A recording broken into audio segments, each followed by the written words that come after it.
Well, let's hear the view from federal opposition parties on the vaccine announcement today. Let's bring in James Cumming. He's the industry critic for the official opposition, Conservatives.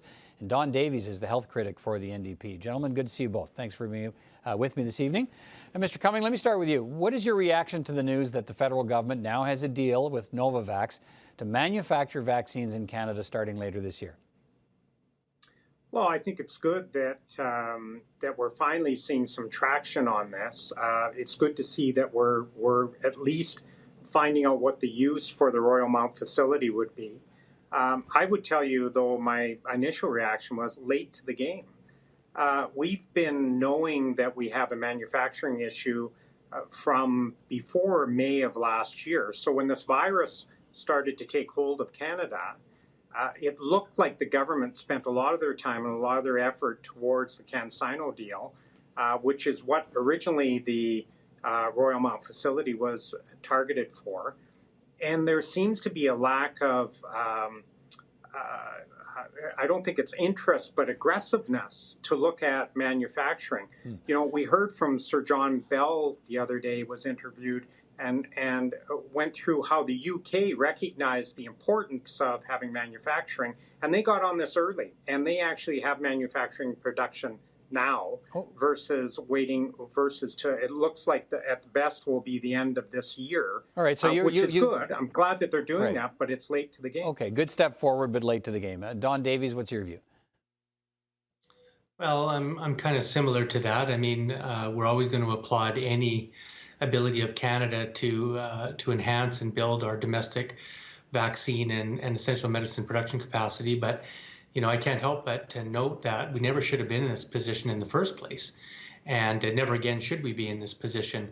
And there's a history to this. You know, Canada at one time owned a Crown corporation, Connaught Labs. The Conservatives sold that off in the mid-'80s, and successive Liberal and Conservative governments never did anything in that regard. And it took, frankly, a global health emergency to expose that vulnerability. And now when Canada is vulnerable to other countries and other companies that are based in other countries for essential vaccines or medicine, you know, I think it shows just what a poor policy decision that was. So, you know, we've been calling for the creation of another Crown corporation for months now, and I think we need to accelerate our ability in that regard. Okay, I want to come back to that. The government has been, we heard today, Mr. Cumming, the government's been trying since early in the pandemic to get vaccine makers to locate in Canada with no luck until now. I spoke to the Minister of Industry just now, and he wouldn't answer directly whether Canada had provided any economic incentives to get Novavax to manufacture here.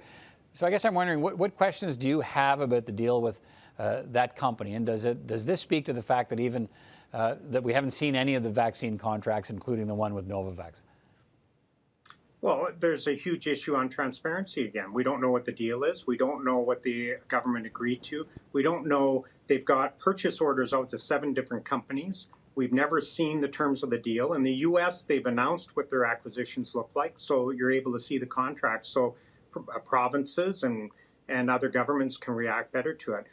But I challenge here with, you know, there's been 5 years with this government where they've been able to deal with issues around manufacturing.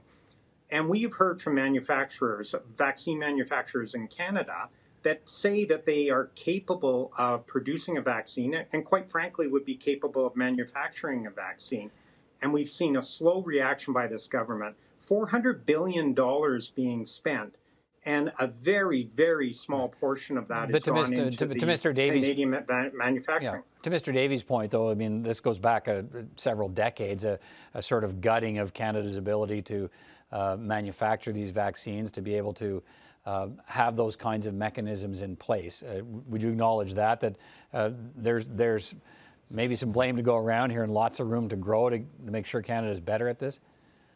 Sure, let's play the blame game. Let's go back 5 years, 10 years. Here's the facts. The facts are that we've got companies like Entos, we've got companies like Providence, we've got the UK has demonstrated that you can react quickly and get back into the manufacturing game. So to me, you know, it can be done.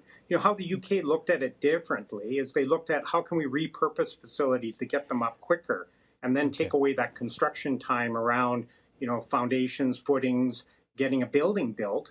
when there probably is facilities and capacity in Canada if it's repurposed. All right, Mr. Davies, the government says this is a key step in making sure Canada is now, from now on, better prepared for major threats like pandemics, and a major step in rebuilding the pharma sector in Canada to produce vaccines and critical drugs.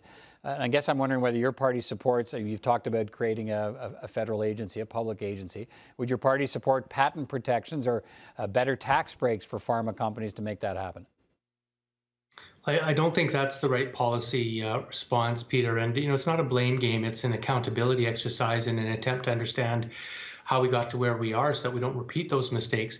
The truth is, Peter, with vaccines, it's generally not a moneymaker for the pharmaceutical industry. They're really in the business of finding those big drugs that they can get repeat customers for. And this is one of the structural problems with developing vaccines. It's why companies never developed or went with the Ebola vaccine that was developed, because right. But in an era of coronaviruses and predictions that we'll get a lot more of them, maybe it is now a money-making area for companies. Well, it might, and that's why I think we need a unique policy response, which is why I think a crown corporation and a public enterprise is what's required in this regard. But James is quite right about the transparency and accountability problems of this government.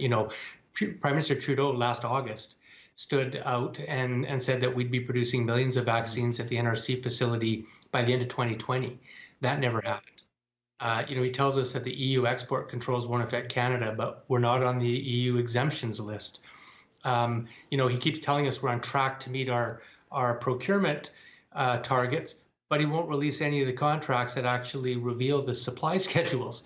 So transparency, accountability, and credibility are critical in maintaining public confidence in a time of pandemic. And so while the announcement today is positive, the proof's in the pudding, and I hear a lot of words from this government. It's time that we see some action, not just some promised response that's going to happen years in the future, which is really what was announced today. Mr. Cumming, we've talked about some of the pharma sector that we've lost in this country, and let's leave that to the side to talk about looking forward. So what do you think the way forward is? Mr. Davies is talking about a public agency to do vaccines and critical drugs. Where are you on the notion of tax breaks, incentives, and those kinds of measures to be able to bring big pharma companies back? Well, I think we have a tremendous sector in this country that has capacity to develop vaccines. And we've heard from several of those companies that believe that they have both the capacity to develop the vaccines and to be able to manufacture. So I would think that a combination of a public-private sector partnership and structure it in such a fashion that there is continuity to make sure that that IP or those entities that you're helping fund have to remain in Canada and have to keep that production in Canada. I think that's doable, and I think, quite frankly, many of these companies would welcome it. And many of them have complained over the years about the erosion of patent protections and so on, which is another big issue, Mr. Davies. What's the incentive to do business in Canada? Or is that the point of creating your own agency, period?